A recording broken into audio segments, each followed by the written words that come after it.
오늘의 사연을 시작하기 전에 무료로 하실 수 있는 구독과 좋아요, 알림 설정 한번 눌러주시면 소중한 여러분의 사연을 전하는데 큰 힘이 됩니다. 그럼 오늘의 사연 시작합니다. 정우 변호사가 연두색 봉투를 들고 섰습니다. 작은 봉투 하나였지만 장례식장 안의 모든 시선이 거기에 꽂혀 있었습니다. 그가 봉투를 열고 접힌 편지를 꺼내 첫 줄을 읽는 순간 손이 잠깐 멈췄습니다. 준호야, 지연아. 그리고 내 남편 태수 씨. 장례식장이 그대로 굳어버렸습니다. 지연이 떨리는 목소리로 물었습니다. 그거 엄마 글씨죠? 정우가 고개를 끄덕였습니다. 맞아요. 어머님께서 돌아가시기 일주일 전에 쓰신 편지입니다. 준호가 자리에서 반쯤 일어났다가 힘이 풀린 듯 다시 주저앉았습니다. 그럼 엄마도 이 모든 걸 알고 있었던 거예요? 정우가 편지를 조금 더 높이 들었습니다. 네. 그리고 한 가지 더 있습니다. 모두의 숨이 멎었습니다. 치매 연기는 아버님이 아니라 어머님이 먼저 제안하셨습니다. 그 한 문장에 지금까지 쌓아 올려졌던 모든 기억이 뒤집혔습니다. 정우가 편지를 다시 내려다보고 천천히 읽어나갔습니다. 준호야, 엄마가 이거 쓰는 거 너희 아빠는 모른다. 근데 나는 안다. 아마 내가 먼저 갈 것 같아서 이거라도 남긴다. 너 어렸을 때 엄마 손잡고 엄마 죽으면 나도 죽을래. 그랬던 거 기억나니? 그때 엄마가 얼마나 울었는지 너는 모를 거다. 지금 엄마는 내가 죽을까봐 걱정하는 게 아니라 내가 어떻게 사는지가 더 걱정이다. 사람으로 사는지 돈으로 사는지 그게 더 무서워. 준호의 눈꺼풀이 파르르 떨렸습니다. 지연은 입술을 깨문 채 손수건을 꼭 쥐고 있었습니다. 정우의 목소리가 이어지는 동안 제 눈앞에는 10년 전 어느 밤이 떠올랐습니다. 늦은 밤 부엌 형광등 아래 병원 정기검진을 마치고 돌아온 날 저와 아내는 식탁에 마주 앉아 라면을 나눠 먹고 있었습니다. 숟가락을 들다 말고 제가 먼저 입을 열었지요. 요즘 애들 눈빛이 좀 다르지 않아? 아내가 젓가락을 멈추더니 저를 똑바로 바라봤습니다. 맞죠, 나도. 내가 약봉투 들고 오면 얼굴보다 약값부터 물어보더라. 보험 되냐, 얼마나 드냐? 그 얘기부터 하죠. 잠시 국물 끓는 소리만 들렸습니다. 제가 한숨을 내쉬었습니다. 내가 너무 욕심을 부린 건가? 빌딩까지 안 샀으면 애들이 이러진 않았을까? 그때였습니다. 아내가 라면 그릇을 살짝 밀어놓더니 입을 열었습니다. 여보, 왜? 나 제안 하나만 할게요. 좀 황당할 수도 있는데 제가 눈썹을 찌푸렸습니다. 말해봐. 아내는 손을 무릎 위에 꼭 모으고 말했습니다. 우리 애들 좀 시험해 보면 어떨까요? 뭐, 지금 애들 사람보다 돈 먼저 봐요.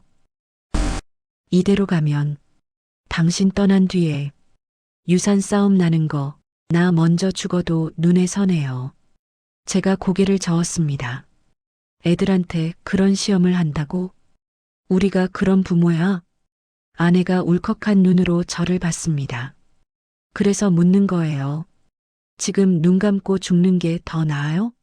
아니면 목소리가 떨렸습니다. 한 번만 진짜 얼굴을 보고 갈까요? 부엌의 형광등이 조금 더 노랗게 보이던 밤이었습니다. 정우는 편지의 다음 부분을 읽었습니다. 준호야, 너는 모를 거야. 엄마가 내 방에 청소하러 들어갔다가 노란 메모지 하나 보고 싱크대 앞에서 얼마나 울었는지, 거기에 뭐라고 적혀 있었는지 엄마는 아직도 외운다. 요양원 월 380만 원 12개월 6년. 예금 4억 중 2억 7천 사용. 빌딩 팔면 세금 빼고 얼마 남음. 엄마가 그 종이를 들고 한참을 서 있었다. 생각했다. 이 숫자 속에 우리 아들이 어디쯤 숨어 있을까? 그래서 엄마가 결심했다. 그래, 한 번만 끝까지 가보자. 이 아이가 어디서 멈추는지, 어디서 무릎을 꿇는지 끝까지 보자. 그날 밤 아내는 저에게 이렇게 말했었습니다. 여보, 당신은 평생 숫자 속 거짓말을 잡아냈잖아요. 이번에는 숫자 속에 남은 아이 마음 좀 찾아줘요. 그게 우리 부부의 마지막 공동 작업이었습니다. 편지는 이제 준호를 곧장 마주했습니다. 정우가 살짝 잠시 숨을 골랐다가 낭독을 이어갔습니다. 준호야, 너 3살 때 동네 슈퍼에서 사탕 하나 훔친 거 기억나니? 준호가 고개를 번쩍 들었습니다. 엄마 손잡고 다시 가게 가서 사장님한테 사과했지. 너 울면서 그랬어. 엄마, 나 나쁜 애야? 엄마가 뭐라 그랬는지 기억나니? 아니야. 넌 실수한 거야. 나쁜 건 실수를 덮는 거고 착한 건 실수를 고치는 거야. 준호야, 너 지금 인생에서 제일 큰 실수를 했다. 근데 엄마는 안다. 넌 이걸 고칠 줄 아는 애라는 거. 왜냐면 3살 때도 사탕 훔치고 울던 애였으니까. 남의 거 가져가 놓고 가슴 벌렁거리는 애였으니까. 지금도 그 마음 어디 안 갔다. 준호야, 이제 다시 시작해. 엄마가 지켜볼게. 준호의 어깨가 조용히 흔들리기 시작했습니다. 그는 두 손으로 얼굴을 감싸쥔 채 아무 말도 하지 못했습니다. 편지는 이번에는 지연을 불렀습니다.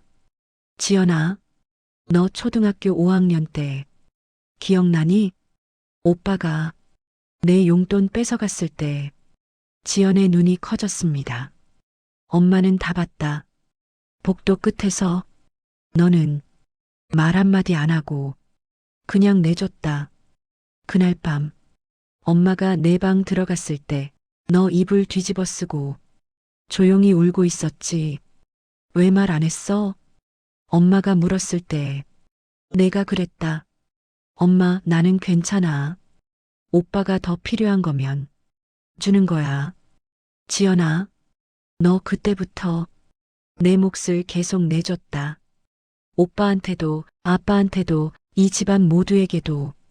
그래서 엄마가 제일 미안한 게 그거다. 너도 내 몫을 지켜도 되는 사람이다. 이 말을 제때 못 해준 거 지금이라도 말한다. 지연아, 이제는 내 몫 지켜. 오빠 것도 아빠 것도 말고 내 인생 너한테 돌려줘. 그게 엄마가 너한테 남기는 진짜 유산이다. 지연의 눈물이 턱을 타고 떨어졌습니다. 그녀는 수건으로 얼굴을 가리더니 숨을 들이켜며 영정을 바라보았습니다. 편지는 마지막으로 저를 찾았습니다. 태수 씨, 나 죽기 일주일 전 기억나요? 병원 침대 옆에서 당신이 내 손 잡고 1시간 동안 아무 말도 안 했던 날, 제 눈에 그날 병실 형광등 빛이 다시 떠올랐습니다. 당신은 한마디도 안 했지만 나는 안다. 당신 머릿속에 뭐가 있었는지. 이 사람 없으면 나 혼자 남아서 애들 시험을 끝까지 할 수 있을까? 맞죠? 저는 대답할 수 없었습니다. 맞았으니까요. 태수 씨, 나는 당신 믿는다. 당신은 평생 숫자 앞에서 한 번도 거짓말 안 한 사람이다. 그러니까 애들 앞에서도 마지막까지 거짓말 하지 마요. 제대로 보고 제대로 기록하고, 제대로 남기고, 제대로 끝내줘요. 그게 우리가 부모로서 할 수 있는 마지막 사랑이다. 당신 혼자 너무 힘들면 밤하늘 보세요. 내가 별 하나 되어서 당신 지켜보고 있을게요. 사랑해요, 내 사람. 편지는 거기까지 쓰고 잉크가 한 번 번져 있었습니다. 아마 그때 아내도 울었던 모양입니다. 정우가 편지의 마지막 단락을 펼쳤습니다. 준호야, 지연아. 지금 이 편지를 읽는다는 건 너희가 어딘가에서 무릎을 꿇고 있다는 뜻이다. 진짜로 바닥에 꿇고 있든 마음으로 무릎을 꿇고 있든 엄마는 안다. 잘했다. 그래서 말한다. 엄마는 너희를 사랑한다. 그래서 여기까지 온 거다. 편지는 거기서 끝났습니다. 장례식장 안에는 말 대신 울음과 숨소리만 남았습니다. 준호는 의자에서 미끄러지듯 내려와 바닥에 두 무릎을 꿇었습니다.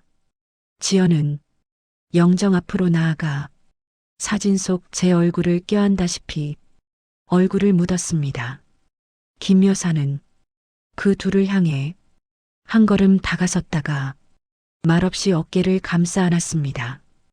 28년 동안 도움을 받았던 그 남자는 조용히 고개를 숙인 채 두 손을 모았습니다.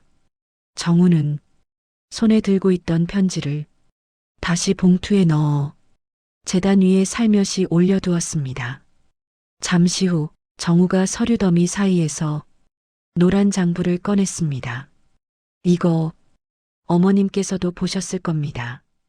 그가 장부의 맨 끝장을 펼쳤을 때 거기에는 아무 숫자도 적혀 있지 않았습니다.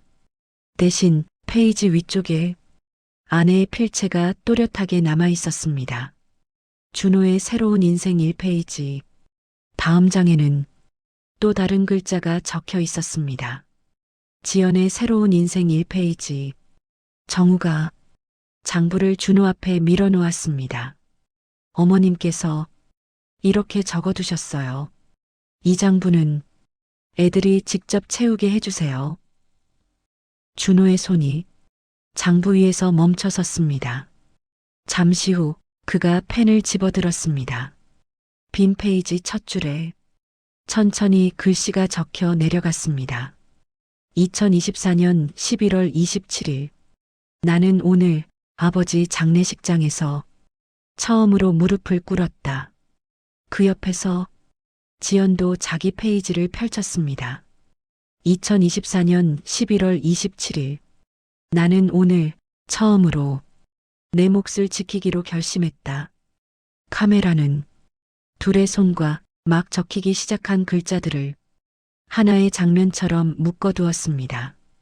영정 속 저와 사진 속 아내가 미소를 띤 얼굴로 그 모습을 내려다보고 있는 것 같았습니다. 모든 사람이 조금씩 자리를 정리하려던 그때 정우의 휴대전화가 울렸습니다. 그는 화면을 확인하더니 표정이 살짝 굳어졌습니다. 잠시만요. 잠깐 자리를 비켜 전화를 받았습니다. 네, 검찰청이죠?